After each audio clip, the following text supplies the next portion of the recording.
wawasan keilmuan yang selama ini beku dan baku, sekaligus belum mampu untuk dikuak, dibuka tabirnya,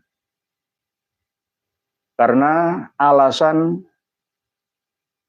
tidak mengikuti ayat-ayat yang tersurat di dalam kitab suci kita. Kita akan berbicara secara ilmiah berdasarkan data, akli dan nakli, dua-duanya. Tentang apa? Tentang surah wal istifadhah.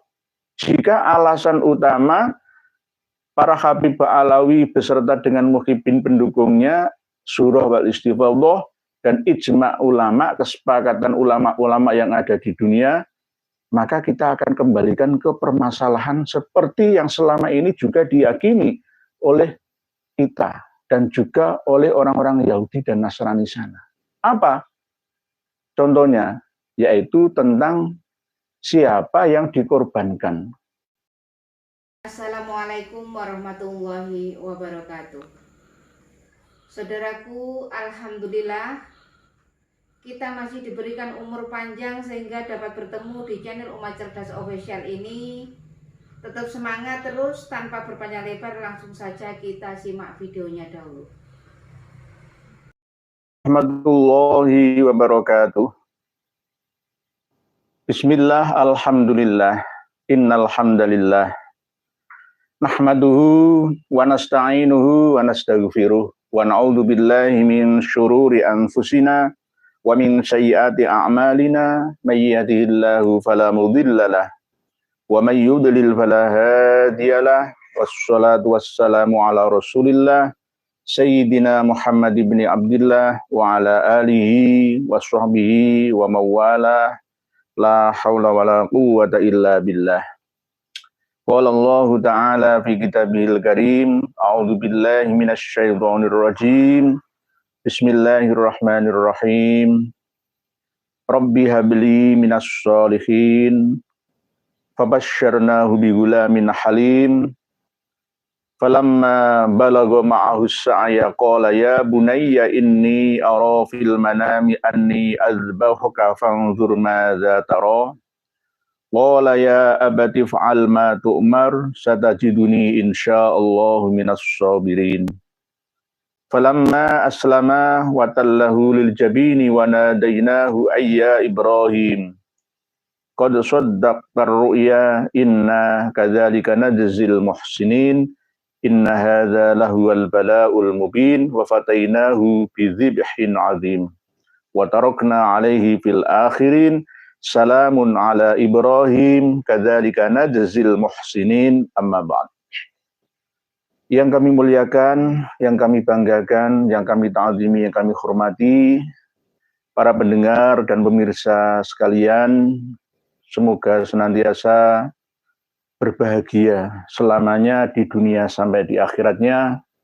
Perkenankanlah hamba yang hina ini sowan ke hadapan panjenengan semua untuk bersilaturahmi, berkomunikasi, berinteraksi dengan niat bersama, yaitu tholabul ilmi. Tidak ada guru, tidak ada murid, tidak ada syekh, tidak ada mursyid, semuanya sama-sama belajar, berbagi pengetahuan, keilmuan, wawasan bersama. Kita akan membahas tentang ahli tafsir, ahli hadis itu juga bisa kena propaganda dari para tetua-tetua Yahudi dan Nasrani yang mencoba untuk mengkaburkan sejarah mereka, lalu diikuti oleh ulama-ulama kita. Ahli tafsir, ahli hadis pun bisa terkena propaganda dari sejarah yang dikaburkan, dikuburkan, dan dikabarkan versi mereka untuk kita. Jika kita tidak mampu untuk mencermatinya, menelitinya, hanya menerimanya saja, maka kita pun akan terkena propaganda dan penipuannya. Di antaranya adalah alasan yang selama ini kita dengar bersama tentang Zuhrah wal Istifadhahnya nasab kawan-kawan kita dari Dzurriyyah Alwi bin Ubaidillah.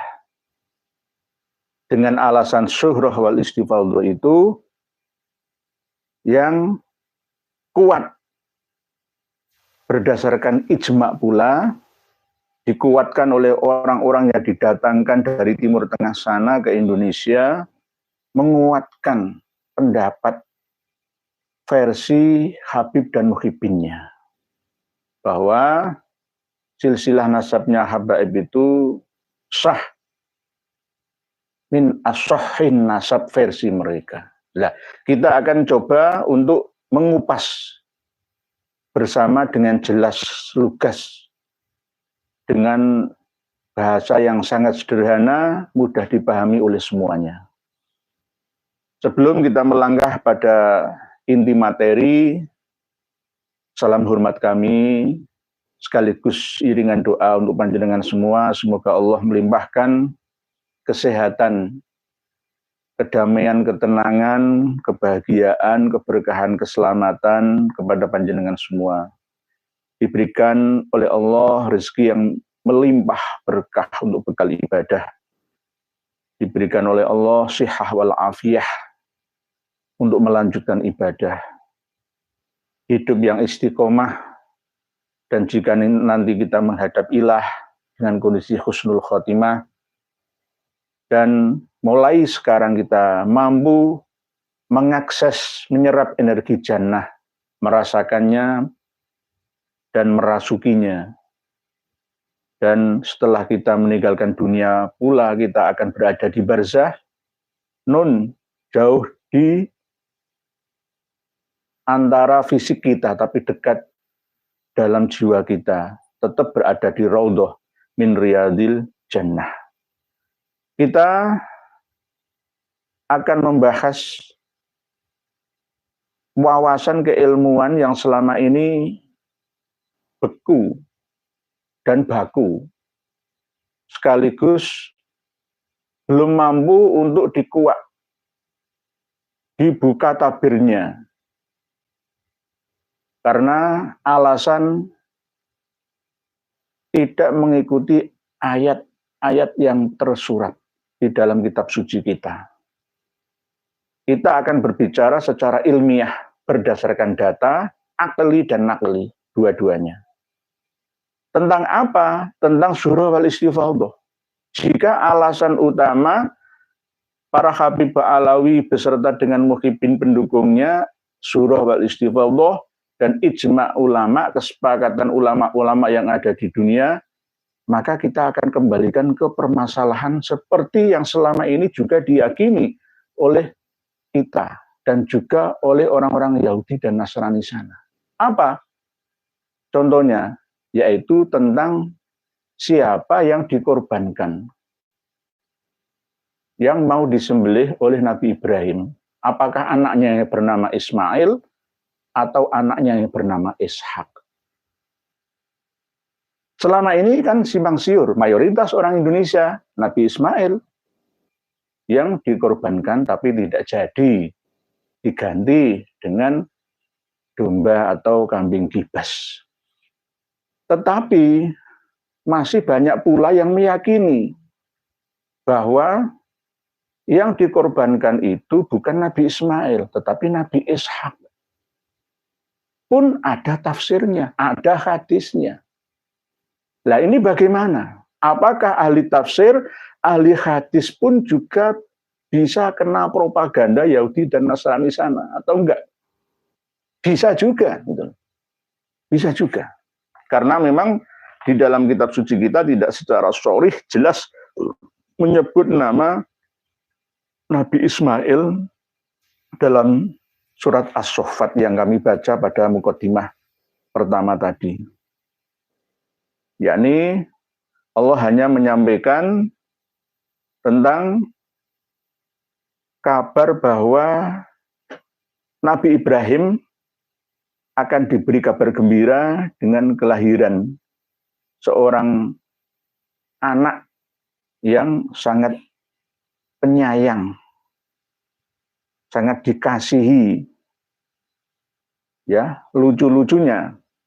Tapi ketika sudah sampai menginjak usia remaja, lalu Nabi Ibrahim bermimpi, ya mimpinya Nabi itu kan wahyu. Wahyu kan termasuk bagian daripada perintah kepada Nabi dari ilahi, bahwa Nabi Ibrahim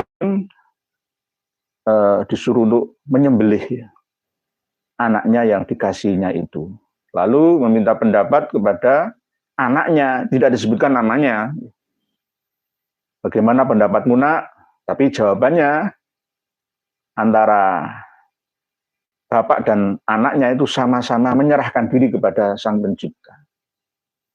Wahai bapakku, lakukan apa yang telah diperintahkan, maka panjenengan akan menjumpaiku insya Allah termasuk orang-orang yang sabar dalam menerima perintah yang tidak masuk akal ya, yang merugikan seperti itu. Tetapi ketika keduanya aslama, falamma aslama, keduanya menyerah. Islam itu kan menyerahkan diri. Inni wajjahtu wajhiya lilladzi fataras samawati wal arda hanifan musliman wa ma ana minal musyrikin. Inna sholati wa nusuki wa mahyaya wa mamati lillahi rabbil alamin la syarika lahu wa bidzalika umirtu wa ana minal muslimin. Berserah diri, pasrah bengkokan, menyerah kalah, tunduk kepada Sang Pencipta. Nah, lalu di situ ada keajaiban, tidak jadi nyawa manusia, anaknya Nabi Ibrahim yang dikorbankan diganti dengan kambing gibas. Nah, ini terjadi pada umur berapa Nabi Ibrahim dan umur berapa Nabi Ismail. Kita akan menemukan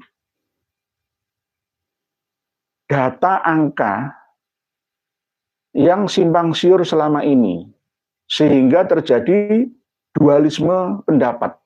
Kaulani, dua kaul, dua pendapat, perpecahan antara ulama ahli hadis dan ahli tafsir. Ulama ahli hadis sebenarnya kalau mau merujuk pada hadis yang diriwayatkan oleh Imam Al-Hakim dalam manaqibnya, yakni Rasulullah pernah dawuh, ana ibnu dzabikhaini, saya itu anaknya dua orang yang pernah mau dikorbankan. Jadi admin saya itu ngantuk-ngantuk berada di Riyadul Jannah, jadi saya nggak konsentrasi. Admin yang nyouting ngaji live ini loh, sampai ngantuk-ngantuk ini, sampai saya nggak konsentrasi. Ana ibnu dzabikhaini, itu kata Rasulullah SAW. Saya itu anaknya kedua orang yang dikorbankan, pernah direncanakan untuk dikorbankan. Yang pertama yaitu Nabi Ismail, yang kedua itu ayahnya Rasulullah SAW, Abdullah sendiri. Abdullah bin Abdul Muttalib itu meninggal dalam usia yang sangat-sangat muda. Entah karena nazarnya Abdul Muttalib atau apa, tapi sudah ditebus dengan 100 ekor unta. Ketika kakeknya Rasulullah SAW yang bernama Abdul Muttalib itu menggali sumber air Zam-Zam lagi, pernah berujar ya, berkata dalam nazar, jika saya memiliki anak laki-laki 10, maka akan aku korbankan 1. Tapi nggak menyebutkan siapa-siapa. Apakah Abu Thalib, apakah Abbas, atau enggak menyebutkan. Lalu diundilah berkali-kali dengan anak panah. Diundi, ternyata yang keluar itu namanya Abdullah terus. Namanya Abdullah. Oh, berarti yang dikorbankan Abdullah. Karena iman-iman Abdullah adalah anak yang disayangi oleh Abdul Muthalib, maka digantilah dengan 100 ekor unta. Begitu fidaknya ya. Untuk mengeluarkan nadarnya Abdul Muthalib itu 100 ekor unta. Tapi walaupun begitu tidak jadi dikorbankan seperti Nabi Ismail, tetapi beliau Abdullah bin Abdul Muthalib yang meninggal dalam kondisi masih muda. Bahkan Rasulullah SAW belum pernah melihat wajah ayahnya. Ini dzabih yang pertama. Dzabih yang kedua, kita mengenal bersama bahwa bangsa Arab itu adalah keturunan Ismail bin Ibrahim, bukan keturunan Ishak bin Ibrahim, bukan. Berarti sesuai dengan hadis dawuh Rasul ini, ana ibnu Dzabikhaini, benar Abdullah dan Ismail. Tetapi kenapa mufassirin dan muhaddisin mengatakan bahwa yang mau disembelih, dikorbankan itulah Nabi Ishak. Ini berarti berdasarkan keterangan dari mana? Oh, ternyata berdasarkan keterangan dari kitab Taurat. Cerita-cerita Israiliyat. Dan saya sendiri membuktikan. Saya juga mempunyai Alkitab Taurat. Perjanjian Lama dan Perjanjian Baru gitu kan. Bahasanya seperti itu. Orang mengatakan Bible. Cuma pas yang ada di tangan saya ini ya kurang, ya ini kan termasuk dokumentasi lama, jadi kurang rapi, mohon maaf ya. Ini kitab. Apakah saya harus mentaati kitab yang ada di dalam Alkitab Bible ini? Ya tidak. Asalkan sesuai dengan Al-Quran, ya saya lebih percaya Al-Qurannya, kitab suci saya. Tetapi kebanyakan juga ahli sejarah, ahli hadis, ahli tafsir juga merujuk kepada Alkitab ini yang berbahasa Arab. Ini kan memang persis ya. Kitab Perjanjian Lama Taurat yang tidak persis seperti bahasa asli pertamanya Ibrani kan ya bahasa, kalau dialih bahasakan ke Arab ya hampir sama seperti Al-Quran hadis. Kita lacak di dalam kitab Kejadian. Bahasa Arabnya Al-Khalqu, Kejadian. Bahwa Nabi Ibrahim itu ketika berjanji dengan Ilahi dapat firman untuk khitan atau sunat tetesan, tetaan, titisan, tetesan, sunat pada usia 99 tahun. Dan ini cocok dengan para sejarawan kita, mufassir dan muhaddisin kita. Nah, ini saya bacakan. Ini dari pihakmu, engkau harus memegang perjanjianku, engkau dan keturunanmu turun-temurun, inilah perjanjianku yang harus kamu pegang, perjanjian antara aku dan kamu serta keturunanmu, yaitu setiap laki-laki di antara kamu harus disunat. Sunat. Haruslah dikerat kulit khitanmu, dan itulah akan menjadi tanda perjanjian antara aku dan kamu. Anak yang berumur 8 hari haruslah disunat, yakni setiap laki-laki di antara kamu turun-temurun, baik yang lahir di rumahmu maupun yang dibeli dengan uang dari salah seorang asing. Ya ini, terus akhirnya berikutnya pada setelah itu Abraham atau Ibrahim memanggil Ismail, anaknya. Ya, Nabi Ismail kan anaknya, anak tunggal yang pertama, belum lahir Ishak. Ya. Dan semua orang yang lahir di rumahnya, juga semua orang yang dibelinya dengan uang, budak-budak itu. Yakni setiap laki-laki dari isi rumahnya lalu mengerat kulit khitan. Mereka pada hari itu juga seperti yang telah difirmankan Allah kepadanya. Abraham berumur 99 tahun ketika dikerat kulit khitannya. Dan Ismail anaknya berumur 13 tahun ketika dikerat kulit khitannya. Pada hari itu juga Abraham dan Ismail anaknya disunat.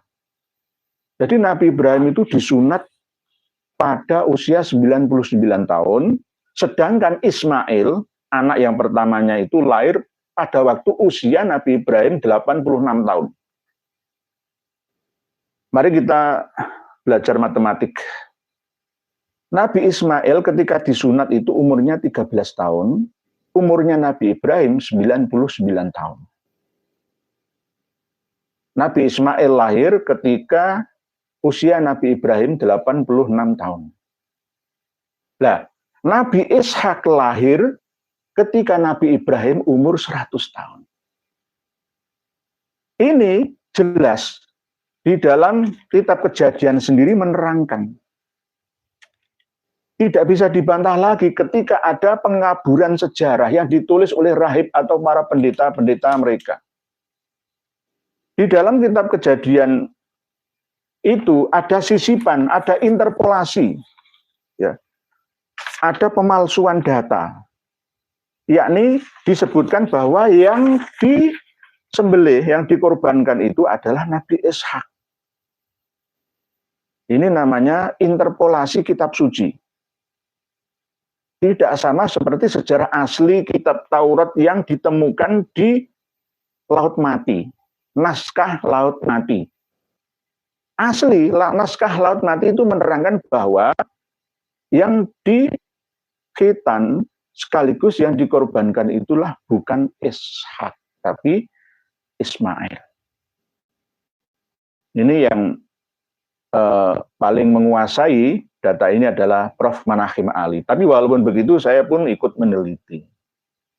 Dan bahkan juga para kiai harus memiliki Alkitab ini, walaupun tidak harus ditaati. Tapi untuk perbandingan, jika nanti ada informasi yang tidak kita ketahui, rujukannya dari Bible ini, Taurat Perjanjian Lama ataupun Perjanjian Baru yang berisi cerita-cerita hakim-hakim, ya nabi-nabi di antara Israel itu. Jadi ada interpolasi, ya. Ada sisipan-sisipan. Banyak mufasir juga yang terpengaruh dengan riwayat Israiliyat. Mereka mengatakan bahwa yang dikurbankan Nabi Ibrahim adalah Nabi Ishak, bukan Nabi Ismail.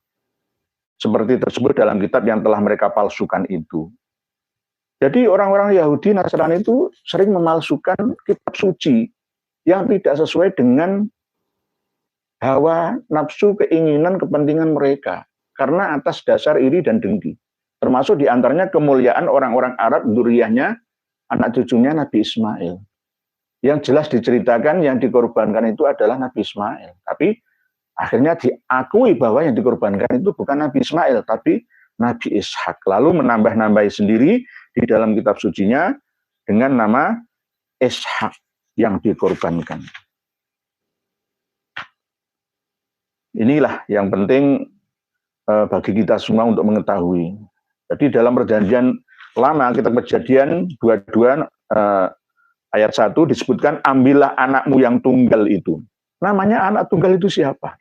Kan nggak dua kakak, nggak dua adik, itu namanya anak tunggal. Berarti ya Nabi Ismail. Yang engkau kasih yakni Ishak. Loh, nggak masuk ya? Nggak masuk ya? Ini sama seperti interpolasinya para sejarawan dan nasabah dari kalangan Ba'alawi dalam merubah silsilah nasab leluhur mereka, mulai dari Habib Ali, didukung oleh Abdurrahman Al-Khatib, dikuatkan oleh Habib Umar bin Abdurrahman Sohibul Khamro, dikuatkan lagi oleh Muhammad Ali Khirid dalam Al-Ghururnya, terus dan terus seperti itu. Padahal tidak ada keterangan di dalam Perjanjian Lama, kitab Kejadian 22 ayat 1, tidak ada keterangan seperti itu. Yang asli ya, karena kitab suci yang tertulis saat ini itu berdasarkan Taurat yang ditulis pada abad 9 Masehi. 9 Masehi itu 300 tahun setelah Rasulullah lahir, 3 abad lebih, yakni abad 6 kan Rasulullah SAW 571 lahirnya. Jadi setelah Rasulullah diutus menjadi nabi dan rasul setelah Rasulullah wafat. Yang berdasarkan naskah asli dari Laut Mati itu tidak ada keterangan tentang nama yang tunggal itu yang engkau kasih yakni Ishak, itu enggak ada. Sama dengan anaknya Imam Ahmad Al-Abah itu ada 4, yakni Muhammad, Ali, Husain dan Abdullah atau Ubaidillah, sama seperti itu. Tapi ini 3 abad, 300 tahunan. Kalau kita tarik ke belakang sejarahnya kitab Taurat yang asli yang ditemukan, berikut juga kitab Injil ya. Naskah Laut Mati itu ada keterangan bahwa Nabi Isa itu juga menikah dan memiliki anak. Istri pertamanya adalah Maria Magdalena. Ini istri 2 kalau nggak salah.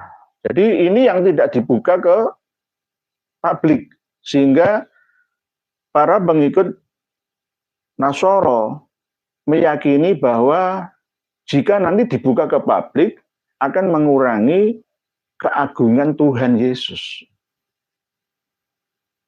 Lalu ditutup-tutupilah sejarah itu, bahwa Yesus itu tidak mati, Yesus itu tidak punya anak dan punya istri. Nah inilah yang namanya interpolasi. Lalu pada zaman Rasulullah SAW jelas diterangkan oleh Rasulullah sejelas-jelasnya bahwa Isa bin Maryam itu adalah manusia, anaknya Maryam binti Imran. Sama seperti kita, ya makan, ya minum, ya sakit, ya tidur, berarti juga menikah, sama saja.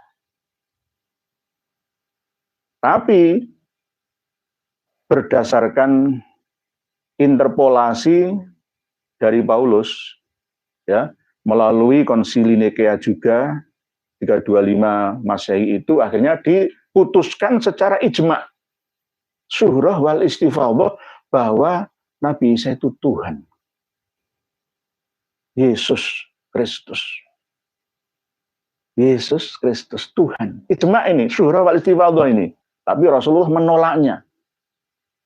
Rasulullah membatalkannya. Sudah syuhrah wal istifadhah sejak abad 9 akhir, 10, 11, 12, 13, 14, sampai 15 sekarang ini tentang keberadaan Ubaidillah yang menjadi anaknya Imam Ahmad Al-Abah dibatalkan oleh Kiai Haji Maduddin Utsman dan kawan-kawan termasuk saya. Berdasarkan apa? Kitab-kitab yang ada, yang kami punya, yang dikarang, ditulis pada abad-abad sebelum Imam Ahmad Al-Abah lahir ke dunia. Sama seperti ketika ada keterangan bahwa mufassir ya berpendapat bahwa yang dikorbankan itu adalah Nabi Ishak, maka saya akan mencari data yang lebih lama, yakni di dalam kitab sucinya orang Yahudi dan Nasrani sendiri, yang menerangkan bahwa Nabi Ibrahim itu bersama dengan Nabi Ismail di khitan, dapat perintah dari Tuhan dalam perjanjian. Nabi Ibrahim umurnya 99 tahun. Nabi Ismail umurnya 13 tahun. Terus tiba-tiba kenapa kok yang disembelih itu Nabi Ishak? Padahal anak tunggal itu Nabi Ismail. Lah Nabi Ishak itu di khitan pada usia 8 hari setelah lahirnya. Pada waktu itu umurnya Nabi Ibrahim 100 tahun. Nah ini loh ketemu. Di sini sudah diterangkan. Di sini diterangkan. Jadi tidak bisa mengelak lagi. Kok tiba-tiba yang dikorbankan itu kok Nabi Ishak itu bagaimana? Bahkan di dalam tafsir As-Sawi, ya, ini loh tafsir As-Sawi ini. Ini yang menyarai tafsir Al-Jalalain, tafsir Jalalain. Ya, tafsir Sawi ini ada 4 jilid. Tafsir Sawi ini. Ada 4 jilid. Induknya adalah tafsir Jalalain ini. Ini induknya. Jalalain. Tafsir Jalalain disyarahi, ya, dijabarkan oleh tafsir Sawi ini. Nah, di dalam tafsir Sawi ini jelas diterangkan, ya, pengarangnya adalah Syekh Ahmad bin Muhammad As-Sawi Al-Maliki Al-Khulwati. Lahir tahun 1175 Hijriah, wafat 1241 alias abad 13 Hijriah. Tafsir Sawi ini, pengarang tafsir Sawi ini. Tapi berdasarkan tafsir Jalalain, ya pengarangnya jelas, ya, Imam As-Suyuti dan Imam Al-Mahalli.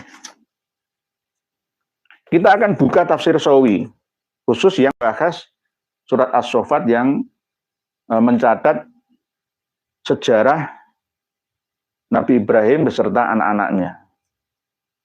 Sudah saya bacakan tadi di awal, ketika mensyarahi Kaulani. Kaulani itu wafadainahu ay al-ma'mur bidzabhihi wa huwa Ismail au Ishaq. Ini di dalam tafsir Jalalain. Redaksinya seperti ini. Ya. Juz 3 tafsir As-Sawi halaman 351.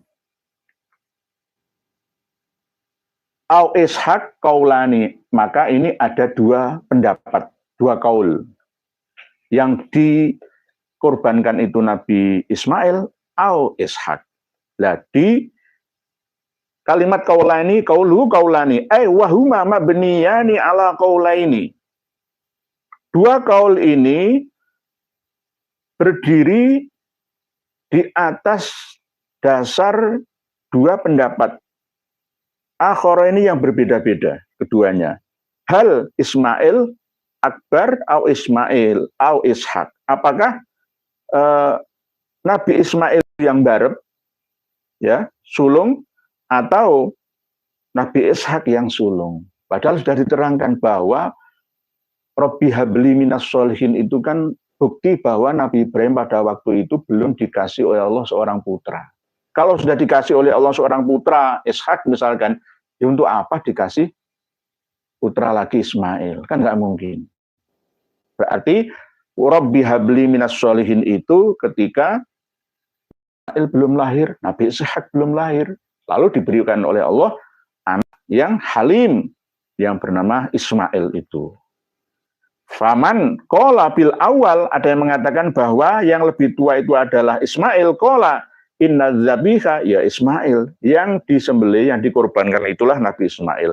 Waman kola bitsani, adapun yang berkata bahwa yang sulung, yang barep anak pertama itu adalah Ishak. Kola inna zabiha Ishak, maka yang dikorbankan itu adalah Nabi Ishak. Alam anna kullan minal qaulaini, sesungguhnya setiap dari dua qaul qala, ada yang berkata bihi dengan kul tersebut jama'atun minas sahabat. Sahabat saja bisa manut pendapat-pendapat seperti ini. Jadi mufasir dan muhadis sejak zaman sahabat Nabi sampai sekarang ini masih pro dan kontra. Qaulani, ada dua pendapat. Wat tabi'in lakin al qaul bi anna dzabika Ishaq aqwa. Lah ini loh. Sekelas Imam As-Sawi mengatakan bahwa yang lebih kuat pendapat yang dikorbankan itu adalah Nabi Ishak, ya, itu adalah pendapat yang paling kuat. Berbeda dengan pendapatnya Imam Ibnu Katsir dalam tafsir Ibnu Katsirnya. Nah, inilah yang namanya sekelas muhadis, mufasir saja bisa kena propaganda. Bisa kena propaganda. Nah, harusnya dirujuk ke kitab Taurat. Baik versi aslinya, ya, bahasa Ibraninya ataupun yang versi Arabnya. Cocokkan sejarahnya. Lalu Nabi Ibrahim itu mendapatkan perintah khitan, sunatan, tetaan, tetesan pada usia 99 tahun. Pada waktu Nabi Ismail umur 13 tahun. Nabi Ismail lahir, itu usianya Nabi Ibrahim 86 tahun. Nabi Ishak lahir usia Nabi Ibrahim 100 tahun. Siti Sarah umur 90 tahun. Matok ya kan? Ketemu bahwa ternyata yang aqwa, yang lebih kuat adalah yang rencana ya dikorbankan, disembelih oleh Nabi Ibrahim itu adalah Nabi Ismail, bukan Nabi Ishak. Lah, sekelas mufassir, pengarang tafsir As-Sawi ya, ini juga kena propaganda, mohon maaf nggih. Syekh Ahmad bin Muhammad As-Sawi Al-Maliki Al-Khalwati. Ya berdasarkan hadis-hadis juga. Keterangan-keterangan ini ada seorang hadis yang ada seorang perawi hadis yang beliau cantumkan di sini, hatta qala Sa'id bin Jubair aro Ibrahim zabaha Ishak fil manam. Mimpinya Nabi Ibrahim ini aro fil manami anni azbahuka fanzur madza tara, itu mimpinya Nabi Ibrahim nyembelih Ishak fil manam. Fasara bihi masirata syahrin fi ghadatin wahidatin hatta atabi al-manhar bimina. Jadi perjalanan dari Baitul Muqaddas dari Yerusalem selama 1 bulan menuju ke Mina. Kok soro-soro nih, apa nyembelih anaknya perjalanan ribuan kilometer. Nah ini kan tidak masuk akal gitu loh. Tidak ilmiah.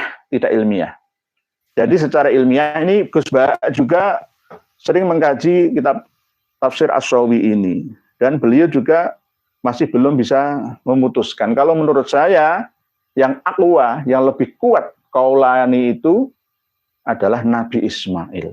Sama seperti pendapatnya Ibnu Katsir. Dan sesuai dengan kitab Perjanjian Lama, kitab Kejadian. Begitu juga sesuai dengan Al-Quran juga. Nah, ini kembali kepada bahasan tentang propaganda Yahudi dan Nasrani. Yahudi dan Nasrani itu tidak hanya mempropagandai masalah ini, banyak sekali diantaranya adalah bahwa Yesus Tuhan. Itu Nasrani, termasuk cara kerjanya Paulus itu. Kalau Yahudi ya mengatakan bahwa Uzair atau Ezra, Nabi Uzair atau Nabi Ezra itu anak Tuhan. Karena pernah mati dan hidup lagi ratusan tahun matinya. Wa qalatil yahudu Uzairuni ibnullah wa qalatin nasara al-masihu ibnullah. Kalau orang Yahudi mengatakan bahwa Nabi Uzair itu anaknya Allah, kalau orang Nasrani mengatakan bahwa Nabi Isa itu anak Tuhan, alias ada unsur 3, Bapa dan Roh Kudus yang ada di dalam raganya Nabi Isa. Akhirnya menjadi ketetapan surah wal istifadhah ijma' konsili Nikea 325 Masehi itu disepakati oleh raja-raja dan diikuti oleh pengikutnya, maka Nabi Isa menjadi Tuhan Yesus. Nah, ijma'. Tapi oleh Rasulullah dibatalkan. Mal Masih ibnu Maryam illa rasul. Nabi Isa Al-Masih itu hanyalah seorang rasul. Sama. Nabi Isa juga sudah wafat, umurnya 120 tahunan. Dan mempunyai istri dan anak juga. Sama seperti kita. Karena tidak ada Nabi dan Rasul satu pun yang hidup setelah Rasulullah Shallallahu Alaihi Wasallam. Wa ma ja'alna li basyarin min qablikal khuld afa imitta fahumul khalidun kullu nafsin dha'iqatul maut. Maka Muhammadun aba ahadim mir rijalikum walakin Rasulullahi wa khataman nabiyyin wa kana Allah bikulli syai'in alima. Tidak ada yang namanya kita menunggu Nabi Isa turun dari langit, kita menunggu Nabi Idris turun lagi. Tidak ada yang kita namanya menunggu Nabi Khadir Balya ibnu Mulkan atau menunggu Nabi Elia atau Ilyas. Hidup lagi antara Nabi Isa dengan Imam Mahdi, antara Nabi Elia dengan Imam Mahdi, setiap tahunnya kumpul tawaf ke Baitullah itu. Nah, ini tidak ada.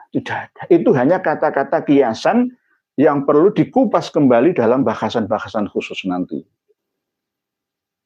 Jadi ini namanya propaganda, merusak sejarah, merubah sejarah, menginterpolasi, memasukkan sisipan nama atau kata-kata kalimat di dalam kitab suci itu. Yuharrifunal kalima amma waldi'ih, itu perilaku rahib-rahib Yahudi dan Nasrani. Dulu Rasulullah sendiri yang langsung memahami dan menolak propaganda itu. Nah, itu. Tidak hanya itu, banyak sekali kasus-kasus yang terjadi. Ya, di antaranya ijma dan terjadi syuruh wal istifadhah pada zaman menjelang modern manusia di bumi ini. Di antaranya adalah aliran penganut paham bumi datar dan bumi bulat. Galileo Galilei itu. Galileo Galilei itu sempat dipenjara ya, oleh kepausan yang ada di Vatikan sana. Karena fatwanya sesat, menyesatkan. Wong bumi kok bulat, pusat tata surya kok matahari. Padahal dulu pusat tata surya itu keyakinan seluruh umat manusia sedunia adalah bumi. Bukan matahari. Matahari itu mengelilingi bumi. Dulu itu berjalan syuruh wal istifadhah, ijma seluruh umat manusia sedunia selama 3 abad. Coba kita diam di sini, nggak kemana-mana, ya, maka matahari akan berputar mengitari kita. Pagi naik, jam 12 ke tengah, jam 2, jam 3 mulai bergerak ke barat. Loh, kita nggak kemana-mana, malah justru matahari yang mengitari bumi kan, berarti pusat tata surya itu bumi. Nah ini dulu. 40 menit sudah, 5 menit lagi, 5 menit lagi. Tapi ternyata mazhab itu salah, direvisi. Gereja pun mengakui, ilmuwan-ilmuwan ahli fisika semua mengakui. Akhirnya bahwa Galileo Galilei itu tidak sesat. Ini namanya ijma syuhrah wal istifadhah bisa dibatalkan dengan data yang lebih akurat dan lebih kuat. Ini kita tarik ke bahasan tentang nasab. Tidak hanya Galileo Galilei saja, banyak keterangan-keterangan yang lain yang menerangkan seandainya nanti PKI berkuasa, maka PKI akan merubah sejarah-sejarah kita. Bahwa PKI adalah partai yang bagus, yang baik, melindungi rakyat kecil. Pasti, gitu. Pasti. Karena sejarah itu milik penguasa politik yang ada. Kenapa sejarah Mbak Alawi bisa terang benderang mampu merubah sejarah di Indonesia? Karena berdasarkan dulu pada waktu masih berada di Hadramaut Yaman sana itu juga dibantu oleh Ya'juj-Ma'juj Inggris untuk merubah sejarah-sejarah leluhurnya dalam rangka menguasai daerah di mana dia atau mereka berada. Ini kita harus waspada. Nanti kalau misalkan kita tidak bergerak meluruskan sejarah kita sesuai dengan data, maka Indonesia pun akan dikuasainya. Kalau Indonesia sudah dikuasai, semua sejarah kita akan dirubahnya. Belum dikuasai, jadi sudah dirubah semua. Sama seperti misi dan visinya Yahudi dan Nasrani. Berbahaya. Berbahaya. Oleh sebab itu semuanya harus kita datangkan datanya. Tidak boleh seenaknya kita, wah ini enggak. Tafsir Sawi yang mengatakan Aqua itu adalah Nabi Ishaq, kita coba kembali ke sini. Kembali ke sini. Dan kembali ke Riyadhus Shalihin. Riyadhus Shalihin di halaman-halaman akhir. Saya dulu waktu ngaji seperti ini, Hadratus Syekh saya itu, wah inilah menjadi perbedaan. Dan ternyata saya cari-cari. Rawahul Bukhari, kitab Riyadhus Shalihin. Ala riwayat Ibnu Abbas radhiyallahu anhu. Ja'a Ibrahimu bi ummi Ismail wa bi ibniha Ismail wa yadurdiu dan seterusnya. Ini juga cocok dengan Rawahul Bukhari, ini ada di dalam kitab Kejadian. Cuma bahasanya saja yang beda, tapi inti maksudnya sama. Riyadhus Shalihin, coba nggih, para yai yang punya kitabnya 641 halamannya. Mulai dari 640 sampai 643 misalnya. Ini khusus cerita tentang ditemukannya air sumur Zam-Zam. Ini Riyadhus Shalihin. Mungkin demikian. Nanti kalau terlalu lama jangan nggak komanan. Kita akan berinteraksi, membahas tulisan panjenengan semua. Banyak yang hilang ya? Enggak ya? Oke, Pak Pamungkas Pramana, benar? Betul ya? Bismillahirrahmanirrahim. Bismillahirrahmanirrahim. Mohon maaf. Saya 40 menitan. Pak Pamungkas Pramana, Pak Kiai, dalam kitab As-Suluk Al-Janadi, apakah Abdullah memiliki anak? Lalu apa hubungan Abdullah dan Jadid? Di dalam kitab As-Suluk itu, Pak Pamungkas Pramana dan kawan-kawan semuanya, katanya diselipkan nama Duriyah Syarif Abdul Jadid, Ali bin Muhammad bin Ahmad bin Jadid bin Abdullah. Jadi Abdullah itu memiliki anak yang bernama Jadid. Tetapi ketika kita buka manuskrip Paris itu nggak ada Abdullahnya, Jadid bin Ahmad. Kalau manuskrip di Darul Kutub Al-Misriyah, Mesir, itu bin Abdullah bin Ahmad. Ada Abdullahnya, bukan Ubaidillah, bin Abdullahnya. Tetapi di As-Suluk itu tidak mencatat bahwa Jadid itu memiliki saudara yang bernama Alwi atau Banu Abi Alawi. Karena Banu Abi Alawi atau Ba'alawi itu duriyahnya Jadid. Sama seperti yang diterangkan di dalam kitab nasab asli yang pertama, Nafrah Al-Ambariyah. Itu jelas menerangkan bahwa Banu Abi Alawi itu bin Jadid. Bin Jadid bin Abdullah bin Ahmad bin Isa. Nah, kalau menurut saya, sekali lagi, pernah saya sampaikan berkali-kali, seandainya kita tidak percaya data yang ada di dalam kitab As-Suluk itu nggak apa-apa. Karena kitab As-Suluk antara versi cetakan dan manuskripnya itu kadang nggak sinkron. Yang versi As-Suluk cetakan itu banyak tambahan. Dan kemungkinan juga, ya mohon maaf, ada interpolasi kepentingan kalau ditahqiq disalin oleh Marga Al-Habsyi dari Ba'alawi. Kan pernah saya bahas dalam satu video tentang kesalahan fatal dalam kitab As-Suluk yang menulis Al-Quran itu, antara surat An-Nahl 41 dengan Al-Ankabut 58 itu aja dicampur-campur ya. Padahal itu karya dari seorang alim dan allamah, Imam Bahuddin Al-Janadi. Tapi itu bisa terjadi, itu bagaimana? Seandainya saya tidak percaya adanya sisipan nama Syarif Abdul Jadid bin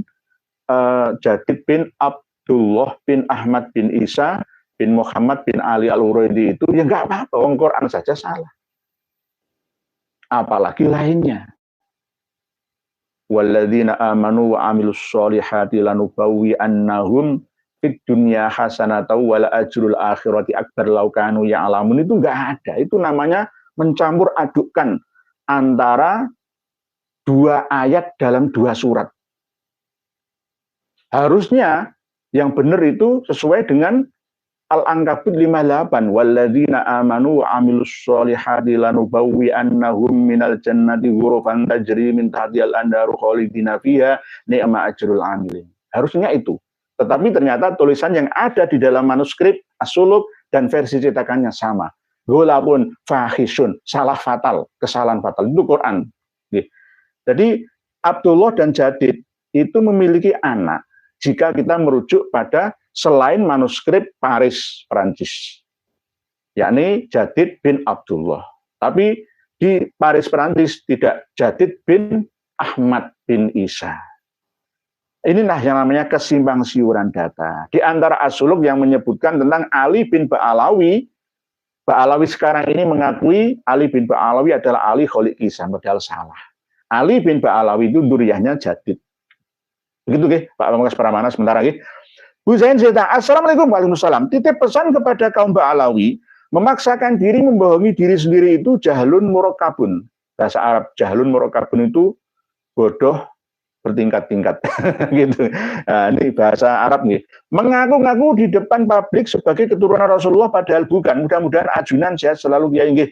Begitu nggih. Bu Zain Zeta dari Pamekasan. Waalaikumsalam nggih. Jangan memaksakan diri. Nanti akan menjadi jahil yang murakkab. Jahlun murakkab atau jahilun murakkabun. Bahaya. Kita harus berbicara data. Gunakan akal sehat kita. Wahai para muhibbin yang ada di mana-mana. Ayo kita belajar bersama. Tampilkan data-datanya. Saya selalu membawa kitab tafsir Sawi, bahkan kitab Alkitab. Ini juga Bible saya datangkan. Ada Khasyah Asy Ibrahim Al-Bait. Saya datangkan semua, tapi tidak sempat saya bahas nih. Ada Al-Jami'ul Shaghir, Riyadhus Shalihin. Kita kumpulkan data, jangan hanya satu data saja. Lalu kita akan menyimpulkannya itu. Dan alhamdulillah saya sering komunikasi dengan Kiai Haji Marzuki Mustamar tentang Ba'alawi ini, dan beliau alhamdulillah bersama dengan kita. Kenapa saya kirimi? Ini buktinya ya, dikira saya ini pintar. Pertama-tama beliau nggak yakin, dikira saya ini pembual, pemfitnah. Untuk apa? Untungnya apa menfitnah orang bersama umat Islam? Nggak ada untungnya. Jadi begitu nggih Bu Zain Zeta, leres panjenengan di depan publik sebagai keturunan Rasulullah padahal bukan. Jangan membodohi orang. Bodoh sendiri nggak apa-apa, itu hak masing-masing orang. Jangan membuat orang lain bodoh. Semua harus dihentikan, menghiasi kuburan, ya, nari-nari di sekitar kuburan, semua dihindari, dihapus semua, APB, Hogronya sangat licik, apalagi Ba'alawi lebih licik lagi. Senok Hogronya sudah mati, tapi kelicikannya masih dilanjutkan klan Ba'alawi untuk menghancurkan bangsa ini.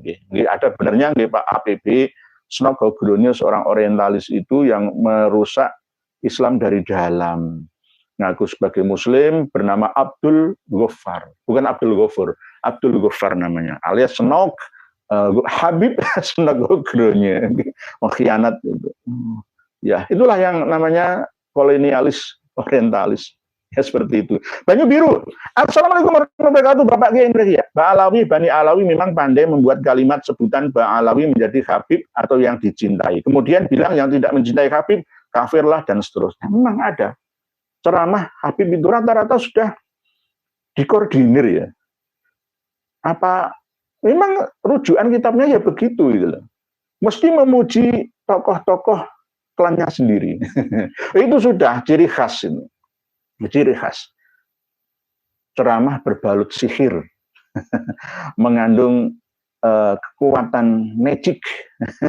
Jangan percaya. Kalau kita terlena masuk, kita harus waspada. Gak apa-apa dengarkan ceramah Habib-Habib itu, dengarkan gak apa-apa. Tapi harus waspada gitu. Jadi jangan hanya mencintai, dicintai saja, ingin dicintai, tapi nggak mau mencintai orang. Nggak jadi, sudah tersebar kok. Sakit. Habib Rizik yang kita bahas kemarin live dengan Kiai Haji Raden Zabidi itu, alhamdulillah ya, bukan alhamdulillah. Tidak hadirnya ke Surabaya dan Madura itu alhamdulillah. Kalau sakitnya ya semoga sembuh gitu loh. Oke, sebagai seorang ulama Kiai Nusantara itu nggak boleh dendam. Nggak boleh. Bersihkan hati ini ya dari kedengkian sesama umat manusia, sesama umat Islam. Harus bersaudara. Semoga Kang Mas Muhammad Rizik Syihab sadar. Ya, tidak keluar-keluar lagi, tidak ngotot-ngotot lagi sampai berwajah kereng, mungker ireng, melah semua. Marah bekal nasab itu, yang bekal nasab itu wonge dhewe piye. Apa yang dikira bekal nasab? Kemarin itu kan ada open informasi publik ya bahwa Kiai Haji Muhammad Fuad Riyadi atau Gus Fuad Pleret itu mengumumkan hasil tes DNA-nya. Beliau tidak nyambung ke Rasulullah SAW. Walaupun siapapun yang tidak nyambung darah ya, nasabnya sampai Rasulullah sekali, tetap kita hormati. Malah justru beliau itu jujur. Saya semakin menghormati beliau, Gus Fuad itu, karena jujur dalam menyampaikan. Nggak durian Nabi, ya nggak durian Nabi. Gitu. Banyak orang yang percaya bahwa saya ini durian Nabi. Saya ini katanya waliullah, enggak. Saya itu bukan siapa-siapa. Bukan durian wali, ya bukan wali. Apalagi durian Nabi, bukan. Bukan. Sama-sama. Zamannya sudah beda. Nih, begitu, Pak Banyu Biru. Ibu ini Ibu Wanti dari Cilacap. Assalamualaikum warahmatullahi wabarakatuh. Ayat walan tarudo anggal Yahudu walan Nasoro hatta tatabi amilatahum itu merujuk pada Yahudi yang mana Yai? Yang Bani Israel 12 atau Yahudi yang ke-13 dari Khazar dengan haplogrupnya G itu. 11-12 Bu. 11-12 ya hampir sama, tapi tidak semua Yahudi itu sesat. Kan pernah saya sampaikan bahwa Yahudi, Nasrani, Sobi'i, begitu juga aliran-aliran Jawi, Sundi, ya, Gayai, semuanya itu bisa masuk surga asalkan man amana billahi wal yaumil akhiri wa amila sholihan falahum ajruhum inda rabbihim wala khaufun alaihim wala hum yahzanun. Gitu. Percaya akan adanya kehidupan setelah kematian, bahwa selain iman kepada Tuhan, Tuhan versi apa dan siapa tergantung mereka-mereka itu. Yahudi dan Nasrani itu. Inilah sifat keadilan Allah Subhanahu wa taala. Man amana billahi wal yaumil akhir wa amila sholihan, dan dia berbuat baik. Dia tidak memusuhi Islam, tidak membunuh orang, tidak mencuri, tidak berzina, tidak menipu, ya. Tidak menguasai satu daerah negara, mengangkangi, enggak. Wa amila sholihan falahum ajruhum inda rabbihim wala khaufun alaihim wala hum yahzanun. Kalau ayat walan tarudu anggal Yahudi walan Nasoro hatta tatabi amilatahum itu adalah orang-orang Yahudi dan Nasrani yang tersesat dari jalan yang benar. Wa amila sholihannya itu tidak dilakukan. Itu tidak dilakukan, tidak berbuat baik terhadap sesama umat manusia. Kalau Islam ini juga begitu, walaupun Muslim, agama kita, tapi dia membenci orang lain, membunuh, mencuri, berzina dan lain sebagainya, ya beda lagi. Gitu. Jadi Yahudi yang ke-12 atau Yahudi yang ke-13, 11-12 sama-sama, haplogrupnya G. Ben bejane, Habib bukan gelar kehormatan tetapi gelar keturunan imigran dari Yaman yang sekarang mencari Habib yang baik dan benar langkah 95%. Pembual dan pendusta, apalagi Habib mudanya 99%, su'ul adab, bukti Habib sesat. Ben bejane, ada benarnya seperti itu. Tapi sebenarnya dari awalnya, kalau dari awalnya itu sudah berbohong, maka berikutnya akan terus berbohong, gitu loh. Atau berbohong tidak sengaja, alias tidak tahu, karena itu cerita-cerita dari mbah buyutnya. Wah, dulu ceritanya dari mbah saya itu keturunannya Nabi, saya nggak mau tahu. Ternyata sekarang diberitahu kok jadinya begini, ya harus nerima. Bagaimana lagi? Bagaimana lagi? Al-Kaburi wal Imad. Habib Utsman bin Yahya dan Sunan Gogronya sangat berjasa besar bagi pejuang kemerdekaan bangsa Indonesia. Kok ngono ta? Ini guyon apa beneran ini? Enggak bener. Habib Utsman bin Yahya itu fatwanya penuh dengan darah dan air mata. Sunan Gogronya juga fatwanya membunuh rakyat Aceh sana, menumpas perlawanan, katanya pemberontakan. Menurut Habib Utsman bin Yahya dan Habib Sunan Gogronya alias Abdul Ghaffar, bahwa Pangeran Diponegoro, Tuanku Imam Bonjol, Teuku Umar Conyak Dincuk Detiro itu adalah pengkhianat. Itu adalah teroris, radikalis, pengkhianat. Tapi menurut kita, pahlawan kita. Beda ya kan? Ya beda. Beda. Berarti Habib Utsman bin Yahya dan Sunan Gogronya itu tidak berjasa sama sekali. Belas, gak ada jasanya. Katanya, ini manhajul istiqomah ini karangannya ada sifat Allah wujud kita mbak kok diakui. Gak ada. Ini karya yang gak ada. Gak meremehkan, gak nyembelihkan. Tapi faktanya. Pak Indonesia Raya. Assalamualaikum, salam dari Padi Pak. dalam hal berbangsa bernegara, paranoid nasionalisme juga penting melihat dan membaca gerakan sosial Yamanisasi, bisa dianalisa arahnya mungkin new Partai Arab aliran mereka nih. Pak Indonesia Raya ini dari Pati, Jawa Tengah, Indonesia. Waalaikumsalam dari Pati. Kemarin saya tanyakan Patinya mana itu nih. Pati Lor, apa Pati Kidul, Pati Tengah, Pati Wetan, Pati Kulon, pengendi. Jadi nanti bisa kita bahas dengan Pak Indonesia Raya. Memang dalam hidup bernegara kita harus menanam benar-benar nasionalisme dan patriotisme. Dalam Undang-Undang Dasar 45 kita kan ada wajib bela negara. Tidak hanya TNI dan Polri kita, semuanya. Oleh sebab itu sudah saatnya Indonesia ini ada program wajib militer untuk anak-anak muda.